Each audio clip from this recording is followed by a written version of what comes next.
E se a queda de um caudilho latino-americano pudesse abalar o Kremlin? A Venezuela costuma ser vista como uma tragédia local, com apagões, escassez e um líder que se mantém no poder. Mas, por trás desse caos, existe um segredo que Washington e Kiev vêm observando de perto. Uma forma de pressionar Putin? Essa história é sobre mais do que a Venezuela. É sobre a frágil linha de sobrevivência que liga a permanência de Nicolás Maduro ao controle de Vladimir Putin sobre o poder. Os Estados Unidos querem que Maduro saia, enquanto a Rússia continua armando ele. Por quê?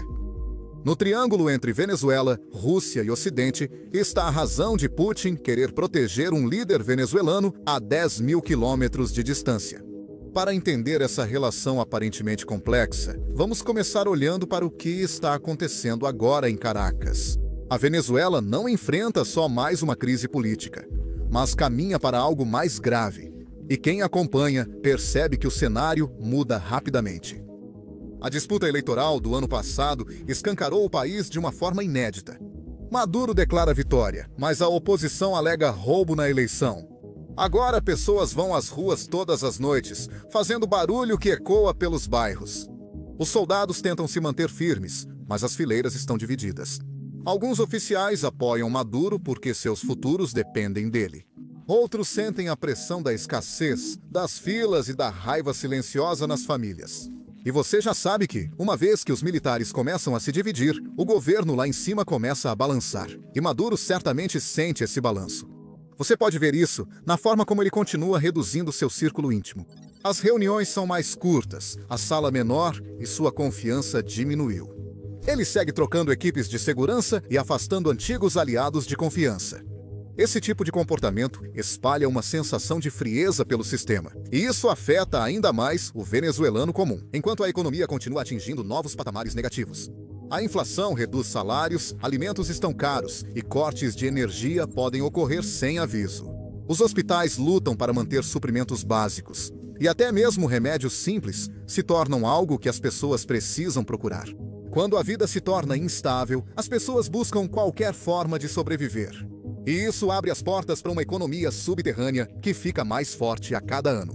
Uma parte dessa economia é o tráfico de drogas. Com a perda de empregos formais e o colapso da moeda, o contrabando vira um salva-vidas para algumas comunidades. Grupos das Forças Armadas recebem parte das remessas. Autoridades corruptas ignoram, pois o Estado não tem mais poder nem dinheiro para controlar tudo. Assim, a Venezuela virou uma das principais rotas de cocaína para os Estados Unidos da América. Em 2019 e 2020, autoridades dos Estados Unidos da América apontaram a Venezuela como principal rota das drogas para as cidades. Eles estimaram que cerca de 210 toneladas de cocaína eram traficadas pela Venezuela anualmente, em sua maioria para os Estados Unidos. Isso estava relacionado ao aumento das overdoses nos Estados Unidos da América e à crescente pressão sobre Washington para agir. Foi aí que o governo Trump entrou em cena com força. Eles não queriam diplomacia suave, mas pressionar Maduro. Sanções afetaram repetidamente o setor de petróleo e fecharam canais bancários. Depois, veio a medida que abalou a região. Washington não só sancionou Maduro, mas também o classificou, junto com outros oficiais, como narcoterrorista e colocou uma recompensa por sua cabeça. A recompensa inicial era de 15 milhões de dólares, valor impressionante para um chefe de Estado em exercício. Este ano, o número chegou a 50 milhões, tornando Maduro um dos mais procurados do mundo. A mensagem é inconfundível. Imagine ser um general venezuelano com bens no exterior, contas bancárias em Miami ou família nos Estados Unidos da América. Você pode ter que escolher entre sua lealdade e o risco de ser ligado a um líder acusado criminalmente em outro país. A recompensa não visa só prender Maduro, mas gerar dúvida no exército, forçando oficiais a questionarem seus limites. Por um homem que virou ditador e fugitivo? Para Washington, os Estados Unidos da América reforçaram essa pressão com presença real nas águas. Navios da Marinha e Guarda Costeira seguem patrulhando perto da Venezuela, mostrando que Washington fala sério. No dia 16 de novembro, a chegada do United States Ship Gerald R. Ford, o porta-aviões mais avançado dos Estados Unidos, junto com seu grupo de ataque, mostrou que isso é muito mais do que simbólico. patrulhas. Com destroyers, caças e aviões de vigilância, o bloqueio mostra força e indica que os Estados Unidos da América estão prontos para impor sua posição. Isso não é só política. Isso está ligado a problemas internos, como rotas de drogas que abastecem cidades dos Estados Unidos da América e mais overdoses. E a ideia de que o governo Maduro virou algo mais parecido com uma rede criminosa. Quer as pessoas concordem ou não com a abordagem de Washington, a mensagem é difícil de ignorar. Os Estados Unidos não vão recuar. A Rússia viu tudo isso e seguiu na direção oposta, escolhendo apoiar e fortalecer a Venezuela. Moscou enviou aviões de carga com peças, instrutores de radar e equipes técnicas para manter o antigo equipamento soviético da Venezuela funcionando. Em 2023 e no final de 2024, navios russos chegaram à Venezuela durante tensões crescentes. Neste ano, o apoio aumentou. Em maio, Maduro foi a Moscou pedir ajuda militar a Putin.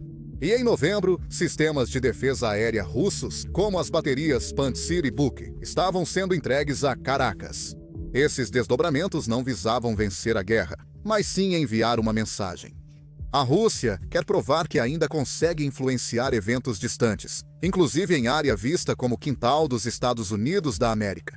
Esse tipo de simbolismo importa para o Kremlin, porque sua imagem global está ligada à força, alcance e lealdade aos aliados. Tudo isso é o motivo pelo qual este momento parece diferente. Não é apenas mais uma crise dentro de um país, é uma colisão de interesses. A Venezuela luta para se manter, enquanto a Rússia tenta preservar sua influência na América Latina. Os Estados Unidos estão pressionando do outro lado por causa das drogas, da política e da crença de que Maduro ultrapassa vários limites. Quanto mais essas forças pressionam, maior a pressão sobre um país já no limite. Tanta atenção para um país da América Latina, não acha? É por isso, para entender como a Venezuela virou o centro dessa disputa global, é preciso olhar para seu subsolo, petróleo. E é aí que a verdadeira história começa. A Venezuela não é só mais um país do petróleo, ela é o país do petróleo. Ela tem 303 bilhões de barris em reservas comprovadas, superando a Arábia Saudita e qualquer outro país. Se toda gota de petróleo oficialmente registrada pela Venezuela fosse drenada, daria para encher petroleiros que dariam a volta ao mundo. Esse é o suprimento deles. Países com tal potencial energético sempre serão relevantes, mesmo com economia em colapso e política caótica. A Venezuela não aproveita essa vantagem porque sua indústria do petróleo já desmoronou há muito tempo. Corrupção, má gestão e sanções paralisaram poços, quebraram oleodutos e fizeram trabalhadores buscarem salários estáveis. A natureza do petróleo venezuelano adiciona outro aspecto à história. Esse petróleo é pesado, espesso e rico em enxofre, diferente do leve e doce que flui facilmente. Ele precisa de produtos químicos especiais, chamados diluentes, até para se mover por um oleoduto, e precisa de refinarias complexas para ser transformado em gasolina ou diesel. Sabe quem construiu uma costa inteira com esse tipo de refinaria há décadas? Os Estados Unidos da América, na costa do Golfo. Lugares como Houston, Lake Charles e Corpus Christi têm enormes plantas que foram literalmente projetadas em torno do petróleo venezuelano. Dutos, coqueificadores e trabalhadores já estão lá, só aguardando o sinal verde. Durante anos, essas refinarias usaram o petróleo venezuelano como matéria-prima principal.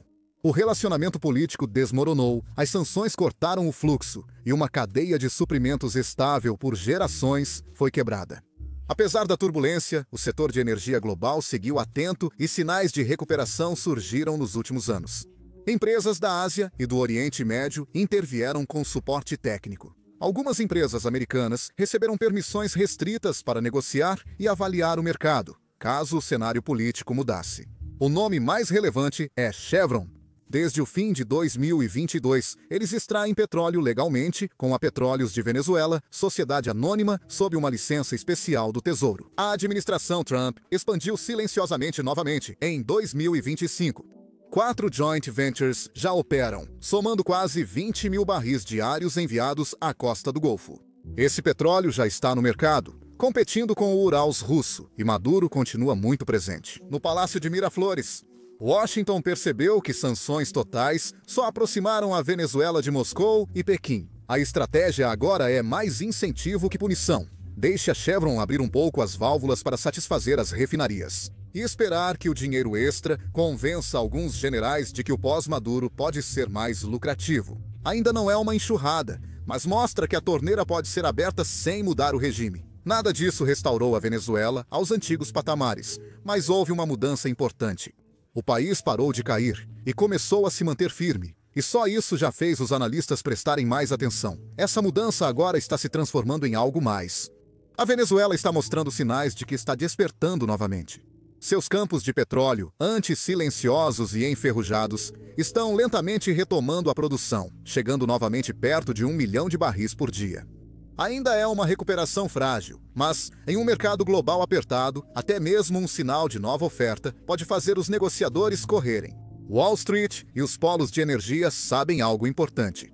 Com investimentos e tecnologia moderna, a recuperação da Venezuela pode virar um salto. Só a possibilidade disso já está mudando as expectativas e fazendo os mercados ficarem atentos. Por isso, Washington está atento. No governo Trump, autoridades veem mais que um país problemático tentando se recuperar. Eles veem uma porta de entrada para um jogo geopolítico maior. Para eles, a Venezuela é o ponto de pressão perfeito. Trazendo seus barris de volta ao sistema global, você redesenha o mapa do petróleo de uma forma que prejudica a Rússia, sem nunca precisar tocar em um campo de batalha. Cada barril venezuelano que retorna ao mercado é uma oportunidade a menos para Moscou vender petróleo bruto a preços elevados. Restaurar o acesso ao petróleo pesado venezuelano torna as refinarias dos Estados Unidos da América mais eficientes, reduz picos de preços e estabiliza cadeias de suprimentos afetadas por sanções e guerras. A ação tem 3 objetivos. Isso aperta o Kremlin, fortalece a posição energética dos Estados Unidos e alerta o mundo de que agressões de longo prazo causam consequências de longo prazo. A pressão sobre o Kremlin não vem apenas da política ou de alianças que mudam. Ela vem de algo mais frio, algo que não se importa com quem está fazendo discursos em Moscou. É a matemática do mercado de petróleo, sem encenação ou improviso, só números que funcionam ou não. Esta é a parte que Putin mais teme, porque elimina todo o barulho e o deixa exposto. Quando se fala do petróleo venezuelano voltando ao mercado global, não se espera um aumento discreto absorvido pelo mundo. Eles discutem um desafio direto ao petróleo russo.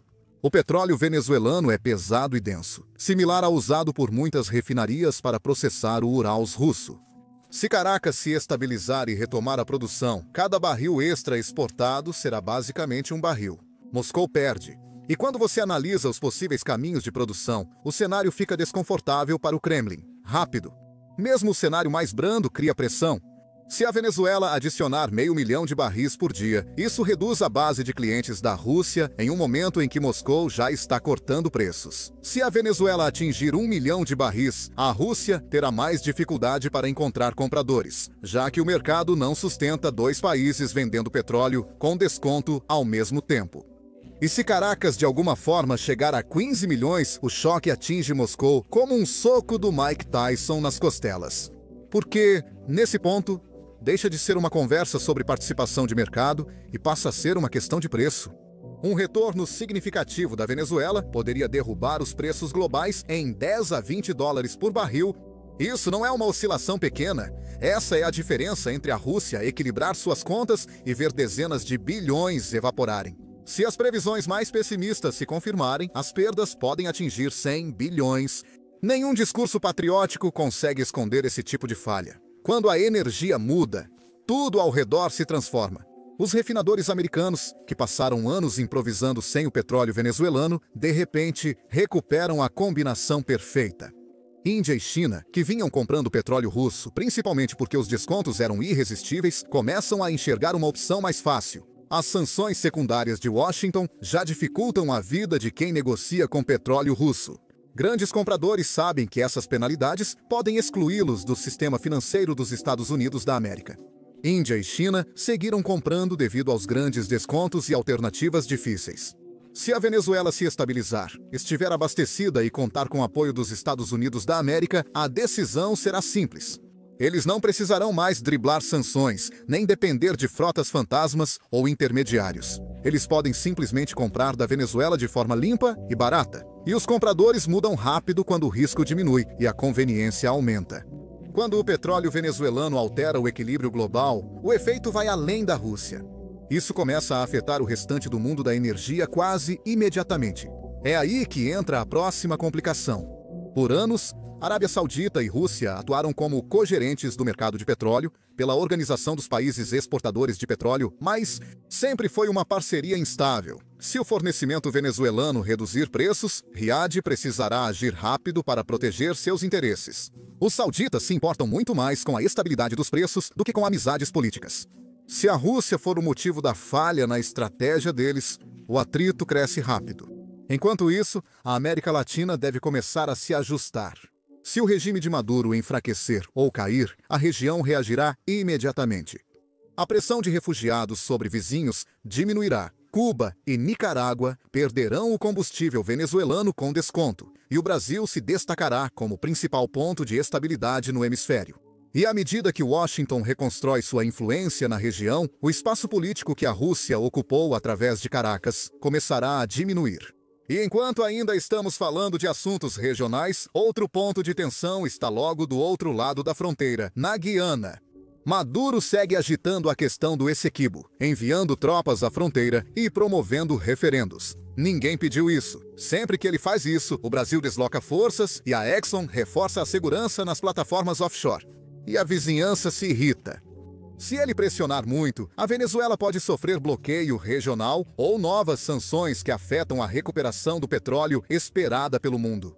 Maduro, encurralado, pode apostar que ameaçar a Guiana une o país ou lhe traz vantagem. É um fio desencapado.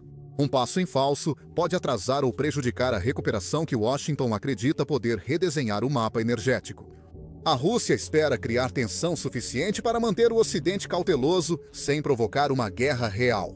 O caos é mais barato do que a vitória, e além da região, as ondas de choque continuam se espalhando.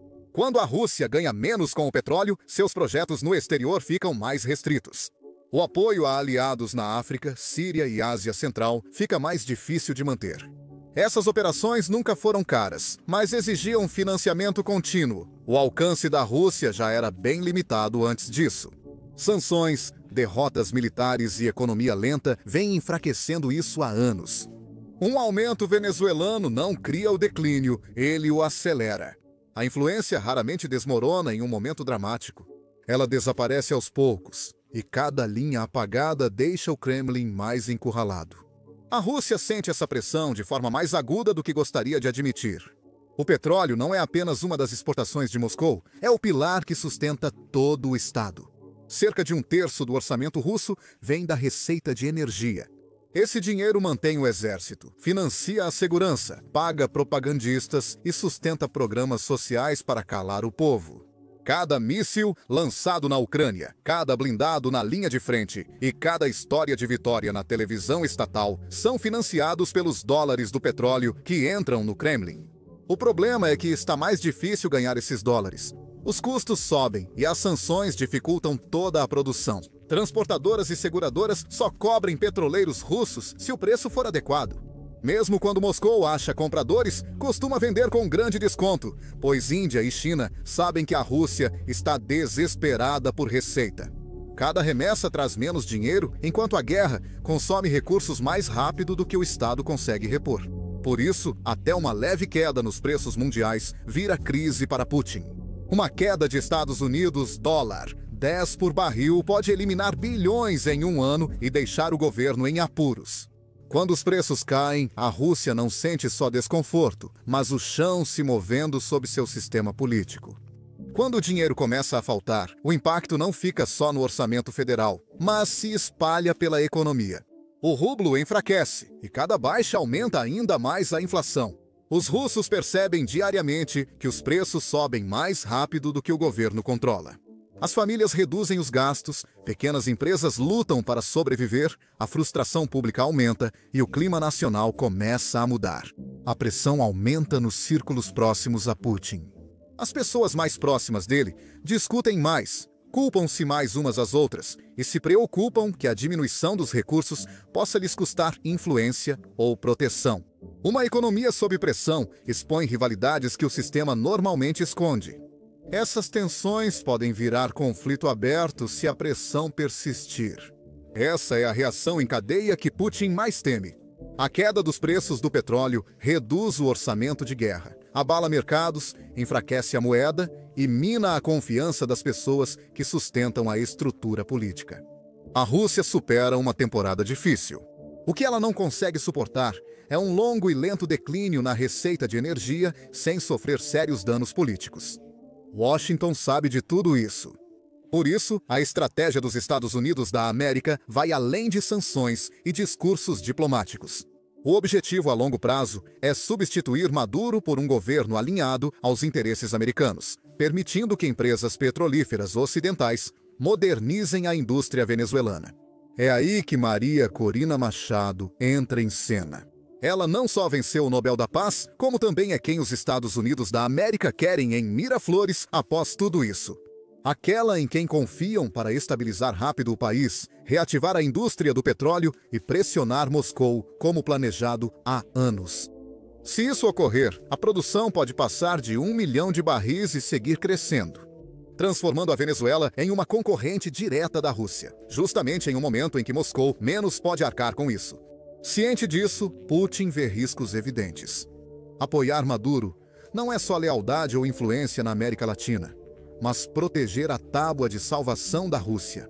Se a Venezuela se aproximar do Ocidente, Moscou perde um escudo, mercado e os altos preços de que depende. O Kremlin simplesmente não pode se dar ao luxo de perder essa luta. Para Putin e seus oficiais, Maduro não pode cair. Tudo isso explica por que o Kremlin está lutando tanto para manter Maduro de pé. Antes que alguém pense em uma Venezuela pós-Maduro, uma verdade mais dura aguarda em Caracas. Vamos ser sinceros, não dá para esperar que Maduro saia facilmente e entregue as chaves, porque a matemática do petróleo não favorece Moscou. O homem levou 25 anos para tornar a Venezuela uma fortaleza preparada para esse momento. Neste momento, o regime afirma ter controle direto de cerca de 350 mil forças armadas ativas e outros 18 milhões em várias milícias e coletivos paramilitares, os infames coletivos. Some-se aos 25 milhões de membros da milícia bolivariana que receberam pelo menos treinamento básico em armas. Você vê mais de 4 milhões de pessoas que ouviram por 10 anos que os americanos viriam matá-las e roubar o petróleo. Grande parte desse grupo é mal paga e quase passa fome. Eles estão armados, organizados e doutrinados a ver qualquer transição como o fim do mundo deles. Além disso, a inteligência cubana ainda comanda metade da contra-inteligência dentro do aparato de segurança venezuelano. Militares privados russos atuam em unidades-chave. O Irã enviou discretamente lanchas rápidas e instrutores de drones. O palácio não é defendido por um ditador solitário e alguns generais nervosos. Ele é protegido por um ecossistema paranoico e em camadas, que vem se preparando para uma guerra urbana, de rua em rua, quarteirão por quarteirão, em Caracas desde 2017. E se os Estados Unidos da América passarem das sanções e demonstrações de força para uma intervenção direta, como financiar forças especiais para a ofensiva armada da oposição, ou pior, Maduro já deixou claro o que vai fazer. Ele fará da Venezuela uma Síria caribenha. Queimar os campos de petróleo, inundar as cidades com leais armados, abrir as prisões e desafiar Washington a enviar jovens americanos para os vales e bairros onde cada bloco de apartamentos é uma emboscada em potencial. O Pentágono sabe disso. Por isso, todo exercício sobre o colapso do regime em Caracas prevê envio de centenas de milhares de soldados americanos e uma campanha de contra-insurgência de uma década, tornando o Afeganistão barato em comparação. Então, sim, o laço econômico está apertando, os militares estão cedendo e o prêmio do petróleo está brilhando. Mas transformar essa pressão em mudança real de regime ainda exige enfrentar 4 milhões de pessoas desesperadas e radicalizadas sem mais nada a perder. Muitos estão ensinando como fazer um exército invasor sangrar gradualmente. Isso não é uma operação de fim de semana, é uma guerra. Os Estados Unidos não têm interesse nisso em 2025 Isso não quer dizer que Trump não vá simplesmente passar por cima desse obstáculo. Mas isso adiciona mais uma camada de considerações que simplesmente indica que isso não será nada fácil. Maduro oferece à Rússia, além de petróleo e dinheiro, uma vantagem estratégica rara. Dá a Moscou uma base no hemisfério ocidental, um dos poucos locais próximos aos Estados Unidos da América, onde a Rússia ainda tem um parceiro real. Para o Kremlin, isso é mais que vitória simbólica.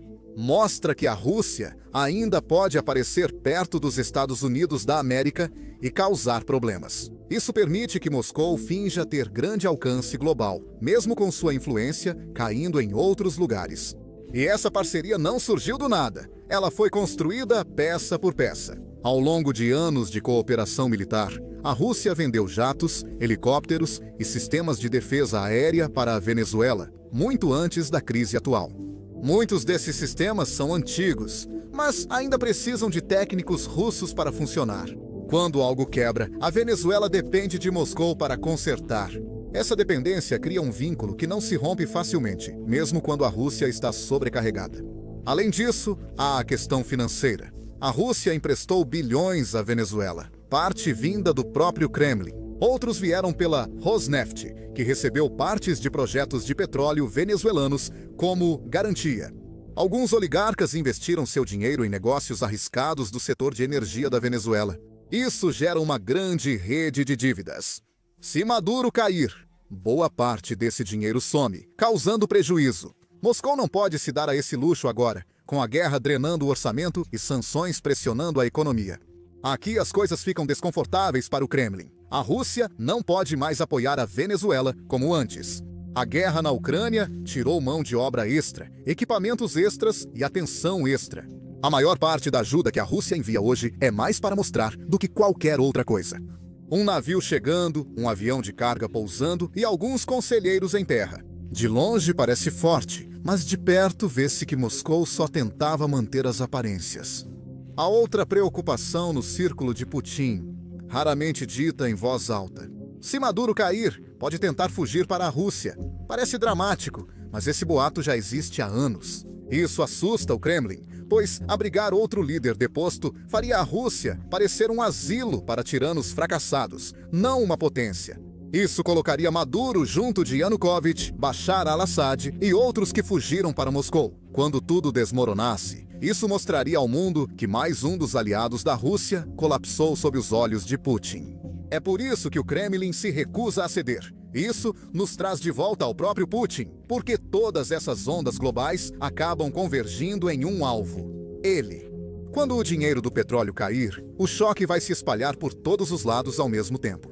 Fábricas de tanques, mísseis e blindados vão desacelerar, pois aço, eletrônicos e financiamento serão mais difíceis de obter. Programas sociais que mantêm cidades estáveis vão vacilar, deixando famílias ansiosas e funcionários locais tentando resolver os problemas. Os orçamentos regionais serão mais apertados e governadores terão que tomar decisões difíceis.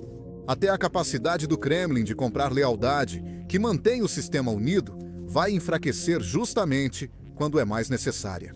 É nesse momento que as rachaduras começarão a aparecer. Os linha-dura vão começar a sussurrar que Putin interpretou o mapa errado. Oligarcas vão entrar em pânico conforme suas fortunas e a economia diminuem. Governadores antes leais e cautelosos vão se afastar.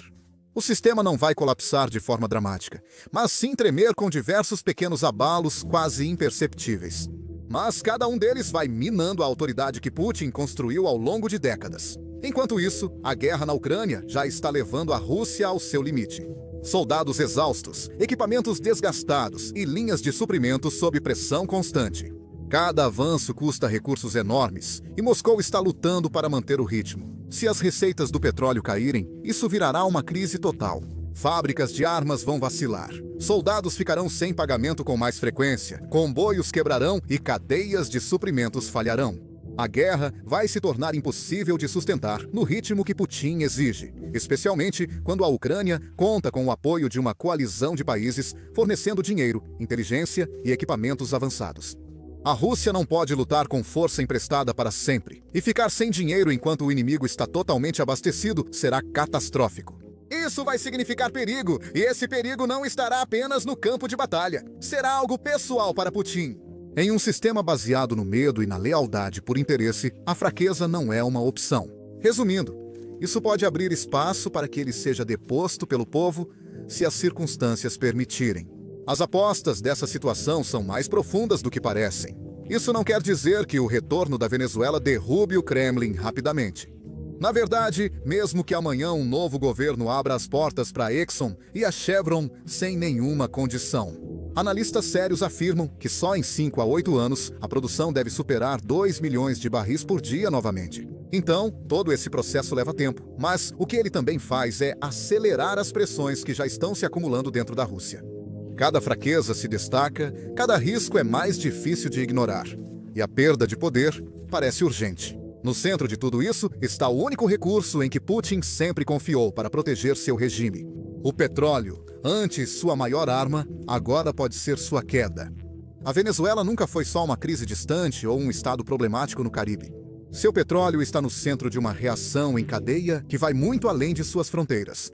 Cada barril voltando ao mercado mexe com os mercados de energia, abala alianças e obriga países poderosos a se ajustarem.